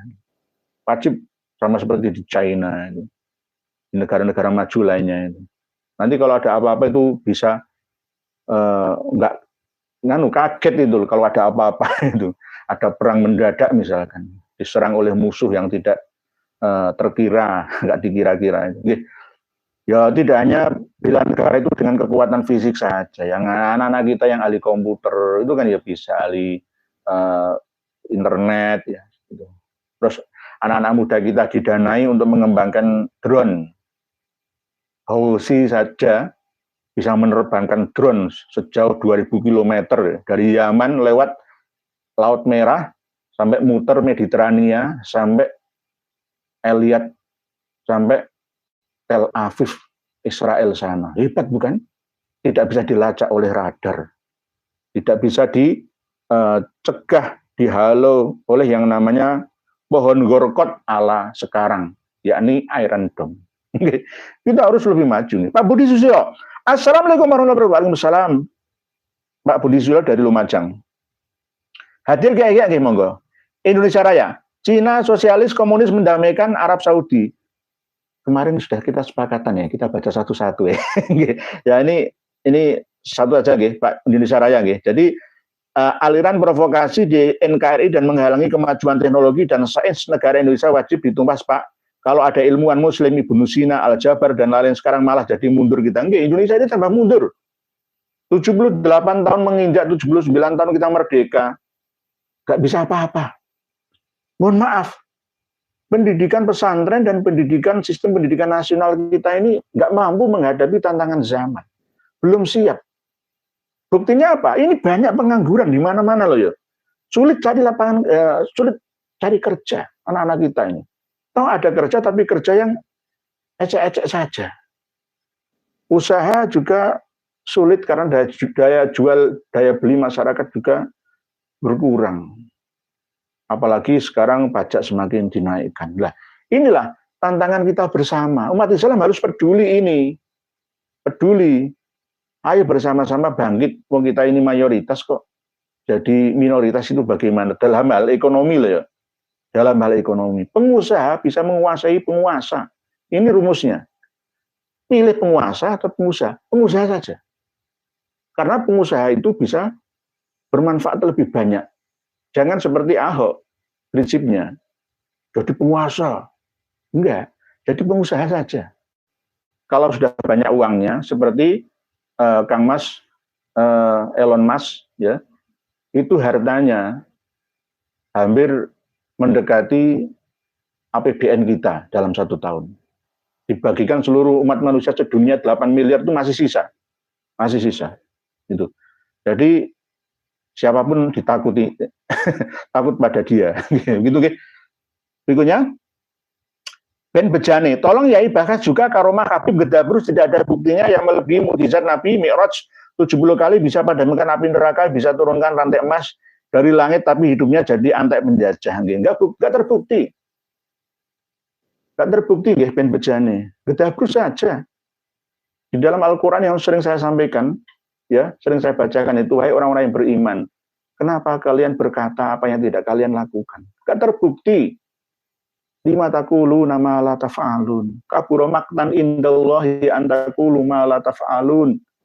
Kebohongan besar menurut Allah itu, ya, bisa menurunkan Semua anaknya Habib Abu Bakar bin Salim. Ngomong dia manis ya. Kok nggak duit dosa, heran aku. Seakan-akan nggak ada beban. Bisa menurunkan rantai dari emas. Hujan susu. Ngomong apa? Ngomong dunia khayal, berhalusinasi itu namanya. Nggak terbukti. Kalau semua percaya omongannya Habib seperti itu atas dasar karomah, maka Indonesia suatu saat akan hanya klik satu kali saja langsung dikuasai. Karena apa? Lemah. Pembangunan sumber daya manusia ini tidak berhasil. Maka semua sumber daya alam dikuasai sekaligus manusianya. Ini yang terjadi. Ya. Ini yang terjadi sekarang ini gitu loh. Mohon maaf. Saya ini menyampaikan terus pada anak didik saya untuk siap menghadapi tantangan zaman. Jangan percaya, ya. Kita percaya karomah, percaya maunah, percaya, ya, percaya mukjizah, percaya. Tapi tidak seperti yang disampaikan oleh Habib itu. Itu hanya gedabrus, nggak ada buktinya, nggak ada buktinya. Hanya halusinasi. Seakan-akan hidup tidak di alam manusia, tapi di alam jin sana seakan-akan seperti itu. Himham bin Aun, Himham bin Aun, gitu. Semua Habib Ba'alawi bin Himham bin Aun bin Yahudi Askenazi Khazar, gitu. Kok Himham bin Aun, gitu. Memang pertama kali Habib Ba'alawi itu nyantol di Bani Al-Ahdal. Bani Al-Ahdal itu leluhurnya adalah Muhammad bin Sulaiman bin Ubaid bin Isa bin Alwi bin Muhammad bin Himham bin Aun bin Musa Al-Kazim bin Ja'far Shadiq bin Muhammad Al-Bakir bin Ali Zainal Abidin bin Husain bin Ali bin Abi Thalib. Ngantolnya di situ. Gagal karena Musa Al-Kazim tidak memiliki anak yang bernama Aun, ya, lalu nyantol ke Bani Jadid bin Abdullah. Iya enak ya, karena leluhur saya itu Ubaid deh. Ubaid bin Ahmad bin Isa ya. Oh berarti ditasghir saja. Li tawadhuihi. Abdullah diganti Ubaidullah. Ubaidullah disingkat menjadi Ubaid loh. Nah, ini kan hasil asumsi, interpretasi. Ya mungkin berdasarkan halusinasi atau apa, wallahu a'lam. Himham bin Aun. Al-Kaburi wal Imad. Tadi sudah nggih. Pak Jai, di mana makam Fakih Muqaddam dan Sohib Mirbat menurut sejarah Pak Kiai Haji Ihya? Mengapa kaum sufi? Pak Jaya ada dua. Di mana makam Fakih Muqaddam? Imam Fakihil Muhammad namanya. Muhammad yang mendapat gelar Al-Fakihil Muqaddam bin Ali bin Muhammad Sohib Mirbat. Itu makamnya katanya menurut para leluhurnya Ba'alawi itu ada di Zambal Tarim sana. Pertama kali yang dimakamkan di sana adalah Ali Kholik Kisam. Kakeknya. Jadi Muhammad Al-Fakihil Muqaddam bin Ali bin Muhammad Sohib Mirbat bin Ali Kholik Kisam bin Alwi bin Muhammad bin Alwi bin Abdullah atau Ubaidillah bin Ahmad bin Isa. Mulai dimakamkan di Zambal Tarim itu Ali Kholik Kisam, kakeknya. Ali Kholik Kisam. Kakek yang kedua maksudnya. Kalau mbahnya kan Muhammad Sohib Mirbat. Ya, katanya seperti itulah. Kalau Muhammad Sohib Mirbat itu katanya dimakamkan dia di daerah Mirbat, Oman, perbatasan dengan Yaman Selatan. Katanya itu pun masih, jika kita teliti, Muhammad Sohib Mirbat yang asli adalah Muhammad bin Ahmad Al-Akhal Al-Manjawi.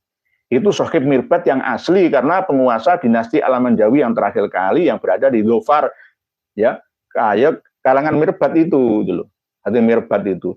Di dalam Ibnu Samurah dalam Tabaqatul Khawas Tabaqat Fuqahail Yamannya menyebutkan bahwa ulama Mirbat yang menjadi qadhi dan alim alamah fuqaha, ya, fakih yang terkenal kecerdasannya, kealimannya adalah Muhammad bin Ali Al-Qolai. Bukan Muhammad Sohib Mirbat, bukan Ali Kholik Kisam, enggak ada. Oke, begitu Pak Jai nggih. Baratul Halwa Tulungagung Jawa Timur Indonesia nyimak nggih, monggo Pak Ibu. Baratul Halwa Tulungagung nggih. Pak Awan Juri, Habib Lutfi bin Yahya kena prank. Makam kepala kerbo diklaim sebagai makam wali kutub Ba'alawi bin Toha bin Yahya. Kita sekarang itu harus mampu mengaktifkan dua akal. Satu, akal sehat dan akal yang tidak sehat yang berdasarkan kontak dari otak kecil bawah sadar kita. Misalkan suatu saat kita menjumpai makam palsu, supaya tidak kena tulah kualatnya, kita gunakan akal sehat. Ini makam palsu, wong kucing dimakamkan di sini kok dipatoknya menjadi makam Syekh bin Ba'alawi, bin Yahya, itu bagaimana? Bongkar saja. Kalau nggak percaya, ayo dibuktikan mana kerangkanya.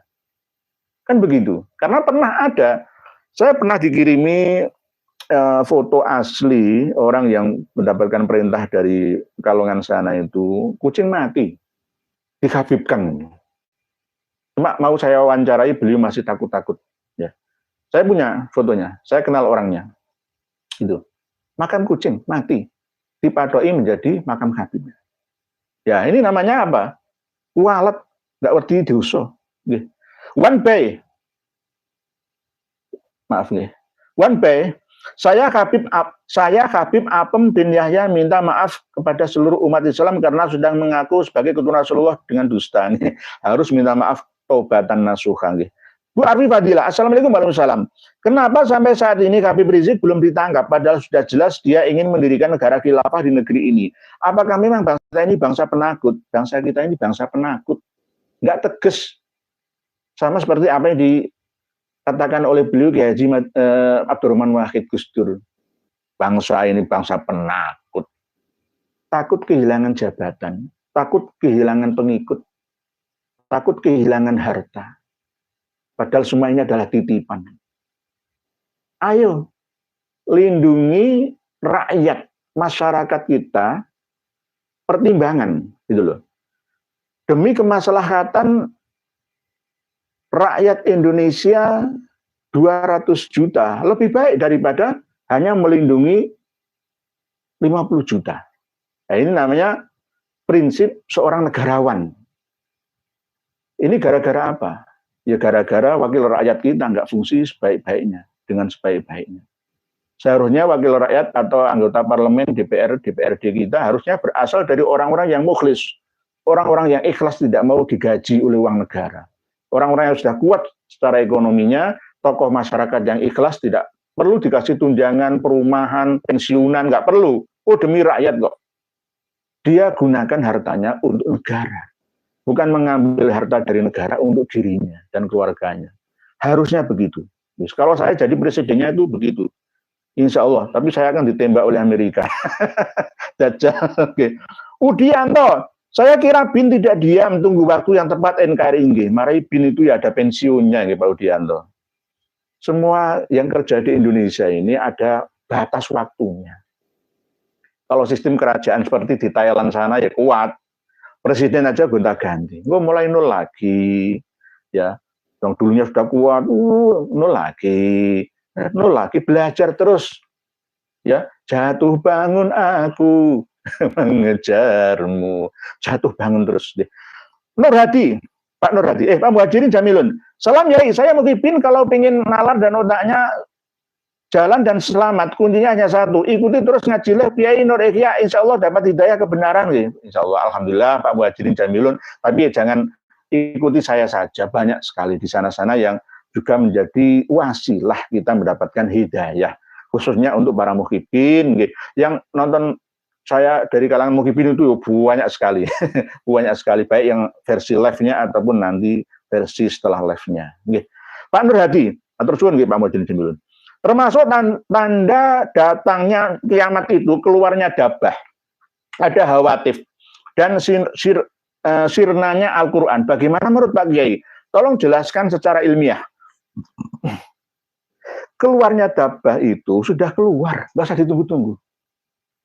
Sejak abad 17-18 mulai dirintis pertama kali tank, mobil, ya paling legendaris itu ya mobil VW kodok itu ya, itu buat perang itu, Jerman, baik perang dunia pertama, kedua itu, ditemukan oleh Ya'juj Ma'juj Rusia, Eropa, Amerika itu asli Eropa, Ya'juj Ma'juj sama. Dabah itu kembalikan ke etimologi, baru ke terminologi. Di dalam pelajaran agama, sekolah-sekolah kita, mulai sekolah dasar sampai perguruan tinggi, itu masih memahami dabah itu adalah hewan melata. Seperti dinosaurus atau apa, yang akan keluar dari perut bumi, terus untuk menjajah bumi. Ini keliru, pemahaman klasik itu, klinik itu. Yang benar adalah setelah ditemukan kamera yang bisa melihat isi dalam perut bumi kita, satelit dari langit sana, akhirnya dieksplorasilah ya tambang-tambang minyak bumi kita di mana-mana. Lalu dikeluarkanlah yang namanya ya pertalite, ya liun, gas bumi itu semuanya berasal dari dalam perut bumi, lalu menghidupkan yang namanya dabah. Yang berkaki 2 sepeda motor, dabah berkaki 4 mobil, dabah berkaki 3 bentor, dabah berkaki 1000 kereta api, dan seterusnya. Dan bahkan ada dabah yang terbang, ya, yakni pesawat terbang, jet tempur dan lain sebagainya itu. Drone itu termasuk dabah. Nah, di dalam kamus bahasa Arab, tank itu adalah dabbabah. Berarti keluarannya dabbabah, keluarannya tank dalam setiap peperangan, itu berarti dabah sudah keluar. Kita nunggu apa lagi? Di setiap jalan kita ini mau dabah semua. Sepeda motor ya dabah, mobil ya dabah, bis ya dabah, kereta api dabah. Semua itu dabah semua. Secara umum, tidak hanya terminologi saja, tapi etimologi. Kita memahami kalimat itu dari konteks terkini, tapi tetap tidak meninggalkan konteks terkono. Terdahulu, dabah. Terus masalah hawatif, HP, telepon itu bahasa Arabnya adalah hawatif. Sekarang semua itu sudah megang handphone, ya kan? Syekh Ali Jum'ah itu ya kan ada pertanyaan kan handphone kan, ya. Jadi Syekh Ali Jum'ah yang kemarin berfatwa sudah ijma ulama, yang mana ulamanya? Ya sama seperti yang saya sampaikan tadi, ijma, surah al-istiwa, apapun bisa dibatalkan dengan data yang lebih kuat dan akurat. Nah, ya sama seperti Nabi Ishak atau Nabi Ismail. Nabi Ismail yang benar. Nabi Ishak nggak masuk akal. Nggak masuk akal. Karena tidak sesuai dengan datanya. Umur berapa? Tadi sudah saya sampaikan. Jadi Syekh Ali Jum'ah. Syekh Ali Jum'ah itu, saya kata, beliau alim alam. Nah, saya mengakuinya. Tetapi di bidang itu fikihnya mungkin. Tapi di bidang nasab dan sejarah belum tentu. Di bidang handphone teknologi terkini ya nggak menguasai. Mungkin beliau belum mengenal namanya Instagram, ya. Lebih pintaran, lebih alim anak-anak muda kita yang senangannya cangkruk ngopi-ngopi nong kafe-kafe itu loh. Anak-anak muda kita itu, ini terbaca semua, pikirannya cepat, ya. Nggak bisa dibodohi, anak-anak kita sudah cerdas semua, cuma diam mereka. Oke. Jadi ini hawatif namanya. Ini hawatif yang versi abad 21. Yang hawatif versi abad 20 adalah telepon itu loh. Kering. Telepon ya. Kering, halo. Assalamualaikum. Waalaikumsalam. Ini namanya hawatif. Kalau orang kurang kuno dulu itu memahaminya suara tanpa rupa. Speaker itu loh.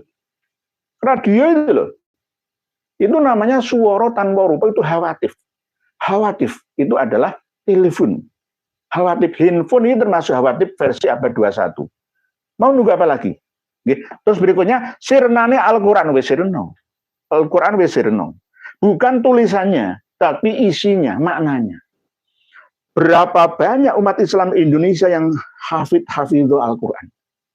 Tetapi isinya belum bisa dijabarkan. Mohon maaf. Yang bisa kritik ini harus kiai. Kalau orang yang nggak hafal Quran, bukan kiai, nanti akan dicemooh. Oh, berarti kualat nih. Pasti gitu, enggak. Saya sendiri banyak hafal Quran, tapi belum bisa menjalankan isinya yang sesuai dengan perkembangan zaman. Hanya berdasarkan doktrin yang bermanfaat untuk saya sendiri, untuk orang lain masih belum maksimal. Al-Quran sudah hilang. Loh, betul, coba. Orang-orang yang hafal Quran itu nggak ngerti arti ini. Karena saya dulu itu sudah hafal berapa puluh juz itu, tapi dilarang diteruskan karena pesan dari orang tua, jangan. Jangan. Yang penting hafal letaknya, awalnya, maksud tafsirnya, asbabun nuzulnya, itu sudah cukup itu. Karena apa? Kebanyakan yang hafidhu Al-Quran itu hanya dihafalnya saja. Padahal Allah itu, Al-Quran itu dipelajari, dipahami, diamalkan, dikembangkan. Teknologi Al-Quran itu sangat canggih. Tapi kenapa yang mengembangkan Jerman? Ayo, yang mengembangkan justru Amerika, Cina, Israel sana. Bagaimana? Umat Islam malah hanya ditinggali sepahnya dengan pemahaman klasik dan klinik. Bagaimana? Al-Quran sudah hilang di hati umat Islam kita. Bukan hilang fisiknya, kling, hilang, kling, loh, kok sulapan, kling. Enggak, sudah hilang di hati kita umat Islam ini. Kan sudah jelas. Yaman itu kan negara Islam, 98%. Tapi kenapa perang? Berarti kan nggak ngawalno agama Islam, nggak ngawalno Al-Quran. Suriah kan pada Islami. Kenapa perang? Saling membunuh. Berarti Al-Quran sudah hilang, nggak ada gunanya. Ayo, Libya dulu, sekarang sudah adem, lerem. Mana lagi? Jelas, Habib itu ngerti Al-Quran itu kalam ilahi, murni. Tapi kenapa menipu umat ini? Ayo, berarti kan hilang Quran ini. Quran hanya dijual belikan untuk menipu umat demi kepentingan, keduniawian. Bagaimana? Coba, ayo kita mengoreksi diri kita masing-masing. Ada ulama terkenal, kiai yang top, diundang ngaji sekali tampil 150 juta. Oke, jual ayat kah? Tapi kemanfaatannya untuk umat bagaimanakah? Apakah sudah diperhatikan? Kadang 1 tahun, 2 tahun itu jobnya itu full. Sama seperti artis. Jual beli ayat. Berarti sama dengan Al-Quran sudah hilang intisarinya dari hati kita, umat Islam. Ada lagi orang yang berfatwa seenaknya. Setelah makan itu nggak boleh minum dulu untuk menjaga kesehatan. Kama qala ala fatwa Al-Habib Lutfi bin Yahya. Coba jenengan tanyakan ke pakarnya, dokter apakah iya atau tidaknya. Oh, berarti nggak ada anjuran seperti Al-Quran. Yang nggak ada dalam Al-Quran itu tidak boleh berlebihan makan dan minum itu. Wakulu wasrofu wala tusrifu. Israf itu yang tidak diperbolehkan. Tapi setelah makan nggak boleh minum itu piye? Lebih nanti ya keseretan. Yang delok panganan nih.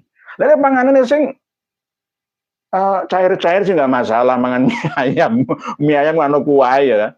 Ya makan misalkan makan kerupuk, coba makan kerupuk, oh jadi ngumbeni banyu. Ya acur jum. Ini usus kita yang melilit-lilit, oh enggak itu menurut nggak ahlinya, nggak usah berfatwa yang aneh-aneh seperti itu, nggak ada dasarnya. Idza wusidal amru ila ghairi ahli fantadiri sah acur jum. Acur jum. Begitu nggih. Quran sudah hilang. Nah, saya itu hafal Quran, banyak hafal Quran, tapi manfaat saya masih bisa dikalahkan oleh yang punya Starlink, yang punya SpaceX ya. Mas Elon Musk. Masih kalah saya dengan Mark Zuckerberg, dengan Bill Gates. Naudzubillah. Begitu deh. Bagaimana menurut Pak Kiai? Tolong jelaskan secara ilmiah. Tadi sudah saya sampaikan secara ilmiahnya seperti itu. Seandainya ada yang belum bisa menerima, ayo terbuka. Dipikir-pikir. Oh, lambene Kiai Nur Ihya itu yo gak salah kabeh ternyata. Dipikir-pikir bener ya. Masuk akal rek, masuk kok. Masuk nggih. Begitu nggih Pak Nuradi nggih. Unyil usronya Pak Kiai monggo. Black magic. Apa itu Yahudi? Siapa saja manusia yang dikatakan Yahudi? Dan Yahudi kemarin membakar bendera Israel melalui protes mereka. Berarti di Hamas, Palestina, Arab banyak juga manusia Yahudi. Gitu. Pak Black Magic, Yahudi itu kan ada yang baik. Yang tidak baik itu yang Zionis. Politik menguasai. Menghalalkan segala macam cara dan mendoktrin kasta-kasta manusia.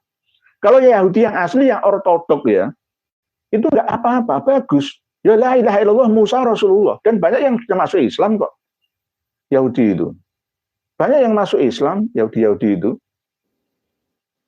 Tapi ya itu tadi, tidak semua Yahudi itu sesat. Nasrani juga ada yang la ilaha illallah, Isa Rasulullah. Seperti aliran yang ada di Spanyol bagian selatan, namanya Nasrani yang ortodok juga. Sebagian Yunani, sebagian Kipti atau Ethiopia, ya. Nasrani itu kan pecah pada waktu Martin Luther itu ya. Nggak setuju dengan kebijakan Katolik di Vatikan, pecah sendiri, ya, tahun 1500-an itu, lari ke Jerman. Jadi negara tempat lahirnya Kristen Protestan itu ya Almania, Jerman itu. Martin Luther. Nah, ini adalah bagian daripada reformasi dalam agama-agama itu. Nah, mujadid di dalam agama Nasrani. Di dalam agama Yahudi juga begitu, ada mujadidnya.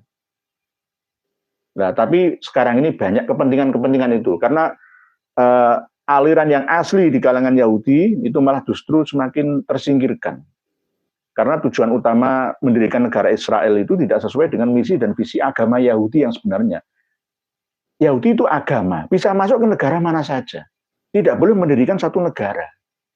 Yahudi bisa masuk ke Arab, masuk ke Palestina, bisa masuk ke Indonesia, kemana-mana bisa. Karena Yahudi itu kepercayaan, bukan politik kenegaraan. Begitu, sementara Kang Brot, Assalamualaikum Kiai Nur, Jakarta Barat hadir. Akan tiba masanya terah Nusantara seimpunya pewaris peradaban negeri bermunculan dan tampil berbaris tegak menjaga martabat leluhur Nusantara. Insyaallah doa pangestu panjenengan nggih. Pak Aris Win, Bojonegoro nderek sinau nggih sami-sami Pak Aris Win, kita belajar bersama. Oh, ternyata begitu. Tafsir perkiraan. Tafsir itu sama dengan perkiraan. Yang memperkirakan manusia bukan Tuhan yang maha benar, makanya disuruh ngaji. Ngaji itu mengkaji, bukan cuma baca. Hanya orang-orang yang berpikir yang dapat petunjuk. Nggih leres Pak. Oh, ternyata begitu. Al-Quran itu petunjuk bagi kita. Mari kita baca, pahami isinya, lalu kita terapkan dalam kehidupan kita untuk dunia dan akhirat kita. Pak Jaya Wijaya, kula nyuwun Romo Kiai punten wis waktune semua dipaksa weruh isin politik. Belanda jero jebakan Eropa ikut the fate at Ember Ampera, pemilihan kepala daerah sampai presiden rakyat dipecah, saya selalu nggih. Rakyat kita terus belajar dan belajar. Mulai dari pemilihan kepala daerah tingkat 1 sampai pemilihan DPRD, pemilihan presiden, ya terus begitu hanya dijadikan sebagai bumper saja. Sama seperti kalau mobil mogok ya disuruh dorong, lalu setelah jalan ditinggalkan. Sebagai alasan, saya akan mengentaskan kemiskinan. Saya akan memberi makan setiap anak-anak 7.500, dapat apa 7.500 rupiah itu? Ya, nanti kita bahas lagi. Mas Joko Nur, derek ngos nggih monggo Pak Joko Nur. Al Channel. Pak Joko Nur matur suwun doanipun nggih dari Tangerang. Al Channel. Assalamualaikum ya, pemerintah pusat harus bergerak, setiap lembaga struktur pemerintah maupun organisasi diwajibkan tes DNA biar tahu plat mana dan bisa diwaspadai nggih. Al Channel kosong. Gelar Habib pemberian Belanda untuk mandor atau kapiten dari Yaman. Kenapa ya? Sekarang banyak sejarah kemerdekaan yang diakui Habib nggih, karena ingin menguasai dan kita diam saja. Kita diam saja, dikiranya kita diam itu menerima takluk dengan mereka, kepada mereka. Tapi kita harus bangkit, kita harus bangkit. Pak Syiabuddin Wiralaya, Assalamualaikum Pak. Untuk para muhibin sekarang sudah bukan zamannya Habib-Habiban dan nanti diguyu pitik. Leres nggih. Tak berbo buat sobat Nadiin semua waspadai jika ada makam kumuh yang di tempat kalian. Nggih, leres nggih. Alhamdulillah ini tulisan banyak panjenengan ya masih belum sempat saya bacakan. Pak Wasid Awalawi, Assalamualaikum. Tapin Kalsel hadir, izin ikut nyimak Pak nggih monggo. Pak Wasid Awalawi dari Kalimantan Selatan. Pak Anwarudin Pasuruan nyimak nggih monggo. Probolinggo nyimak ya nggih monggo. Auto Sofa nggih alhamdulillah. Pak Zain Ahmad, Himham bin Aun banyak. Dipo 6 Taiwan derek ngosei monggo Taiwan nggih. Salam dari Indonesia Barabai Kalsel nggih. Masya Allah tulisan panjenengan semua. Pak Toto Bagaswara dari Mak Yai dan semoga keluarga dalam keadaan sehat selalu. Pak Zain Ahmad, Pina banyak orang Banjar di sini nggih. Pina itu bahasa apa ya? Pian. Pian nggih. Nah, ini masih banyak tulisan panjenengan. Saya tak mencari satu yang misi saya. Kelas nggih. Lamongan dari ya nggih monggo. Disuruh closing statement sama admin, Masya Allah tulisan panjenengan goel, jejak kaki Hipni, Pak Raden Atmaja, Tuan Takur, Ahilpi, aku bangga, goel, baca Densing Enmon. Semoga tulisan panjenengan ini dibalas oleh Allah setiap hurufnya dengan kebaikan-kebaikan yang berlipat ganda. Ini ada tulisan dari Pak Yai Romo Guru Joko Ahmadnya. Oh, enggak kelihatan. Demikian kita tutup dengan ringkasan kesimpulan bahwa propaganda Yahudi Nasrani yang memusuhi umat Islam itu diantaranya adalah merubah sejarah. Kalau kita berdasarkan ittifaq ijma' syurah wal istifaudah saja, maka sudah jelas bahwa di dalam kitab Taurat yang versi abad 9 Masehi yang dikorbankan oleh Nabi Ibrahim itu adalah Nabi Ishak anaknya. Tetapi setelah kami teliti ke Alkitab Taurat versi Perjanjian Lama, ternyata nggak sesuai datanya. Karena Nabi Ismail, Nabi Ibrahim dikhitan, Nabi Ibrahim umur 99 tahun, Nabi Ismail umur 13 tahun. Ketika dikhitan pertama kali, umur 8 hari itu Nabi Ishak. Nabi Ishak lahir, umurnya Nabi Ibrahim itu 100 tahun. Umurnya Sarah, Dewi Sarah, 90 tahun. Ketika Nabi Ismail lahir, umur Nabi Ibrahim itu 86 tahun. Beda jaraknya. Berarti antara Nabi Ismail dengan Nabi Ishak itu ada rentang waktu lebih tua 14 tahun Nabi Ismail daripada Ishak. Berarti yang dikorbankan itu adalah Nabi Ismail, sama persis seperti dawuh Kanjeng Nabi, ana ibnu dzabikhaini. Saya ini anaknya dua orang yang dikorbankan. Yang pertama Nabi Ismail, karena memang orang Arab, Quraisy itu Adnan itu Bani Ismail, keturunannya Nabi Ismail. Yang kedua adalah Abdullah bin Abdul Muttalib, ayahnya Rasulullah sendiri. Nah, berarti pas, tadi sejarah itu nyambung sampai ke atas, sampai ke data yang paling tua. Yakni ketika ditemukan naskah tertua di Laut Mati, ya di Bahrul Maut, ya yang keliling Israel sekarang, ya. Yordania yang keliling air asin, nggak ada kehidupan, ya. Laut Mati itu tertera bahwa tidak disebutkan yang namanya Ishak dalam penyembelihan atau korban itu, tapi dirubah, ditambah, diinterpolasi sendiri oleh para pengikut dan pemuka Yahudi dan Nasrani yang ada demi kepentingan keiri dengkian terhadap umat Islam dari keturunan Bani Ismail yang diangkat sebagai Khotamil Anbiya wal Mursalin alias Rasulullah Shallallahu Alaihi Wasallam. Bukti nyata bahwa yang paling banyak menjalankan ibadah korban adalah umat Islam yang ada di seluruh dunia. Tapi korban itu harus dari dimensi ketakwaan. La yanalallaha luhumuha wala dima'uha walakin yanaluhu taqwa minkum, ketakwaan, kepasrahan diri. Dimensi sosial korban itu adalah mengorbankan diri kita, waktu kita, harta kita untuk orang lainnya.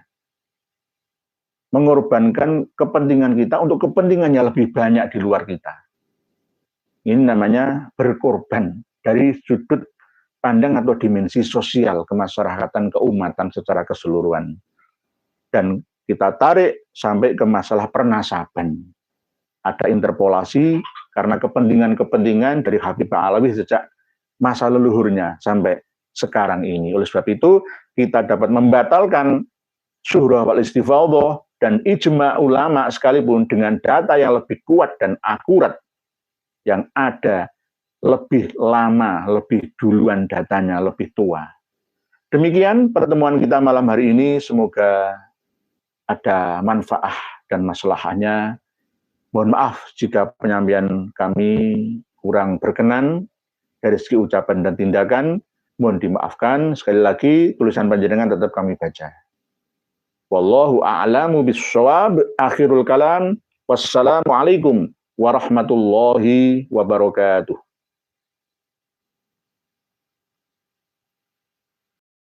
Alhamdulillah, puji syukur kepada Allah. Alhamdulillah telah kita menyimak bersama penjelasan beliau. Semoga menjadi manfaat bagi kita semuanya. Amin amin ya rabbal alamin. Tetap semangat terus dalam perjuangan ini, karena ini masih panjang. Karena disebabkan oleh kiai-kiai pribumi kita yang tertutup hati mereka, dan tidak terlintas sedikit pun dalam hati mereka untuk berpikir, kenapa ini? Apakah mereka betul bukan cucu Nabi? Wahai kiai, jangan cari aman dengan cuma ceramah dapat duit sudah. Kalau tidak ada kitab nasihat tentang Kiai Haji Imanuddin untuk melihat sendiri. Wahai saudaraku, yang di sana tolong disadarkan kiai-kiai muhibin, karena mereka merasa alim, merasa sudah banyak pengetahuan. Jadi giliran kita yang menyadarkan mereka. Perjuangan ini terhambat karena banyak kiai muhibin yang belum sadar. Insya Allah tetap semangat terus, walaupun mereka mencari aman, tapi kita tetap menggaungkan terus. Cukup sekian dulu, sampai jumpa di video selanjutnya. Akhir kata, wassalamualaikum warahmatullahi wabarakatuh.